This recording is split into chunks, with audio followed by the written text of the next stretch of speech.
I love carbs, but I also have protein goals, so let's make my protein bagels. I have been sharing this recipe constantly for like the last 2 years, so you've probably seen it before, but if you haven't already, these bagels have 35 grams of plant protein. They're so easy to make. They're awesome. I'm gonna make 4 bagels today. Full recipe is on my blog, plantfullybasedblog.com. And on the blog, it's a recipe for 1 bagel, and then you scale it up to how many bagels you want. You can make these in the air fryer. You can bake them. Today I'm making 4, and we're baking them. These bagels have so much protein is because of vital wheat gluten. This is the protein that is found in bread, and it works really well when making bread, but also making mock meats like seitan. So it gives the bagels tons of protein.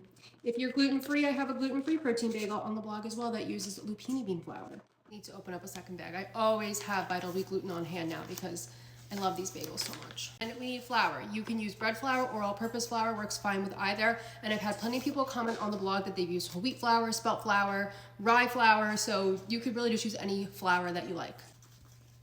We need baking powder. I like the Bob's Red Mill one because it is aluminum free. I'm gonna go with a little bit of salt, and that's our last dry ingredient. You can also add in other seasonings. I've added in garlic powder, onion powder.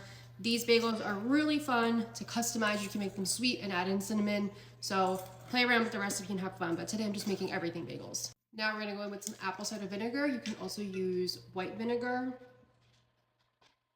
The last thing that we need to add in is a cup of water. Depending on where you live and how accurate you are when you're measuring, if you're not using a kitchen scale and you're just using cups and scooping, you may need to add a little extra water. Sometimes I get comments like that, like, oh, I had to add in an extra tablespoon of water. It's really no big deal. Baking is very heavily also affected by our environment, how dry it is, how humid it is. So don't panic if you need to add in a little bit more water. The beauty of this recipe is there is no kneading, no stand mixer, no rise time. We just have to mix this all up and make our dough.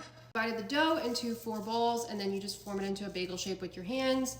It's not going to be the prettiest looking bagel, but don't worry, they bake up and they come out amazing. Everything bagel seasoning, and these go in the oven at 425 Fahrenheit for 20 minutes. When the bagels come out of the oven, they look like this. They're beautiful. And then the best part is getting to, well, aside from eating them, my favorite part is always pulling them apart because they look so good. The recipe, like I said, is on my blog, plantfullybasedblog.com.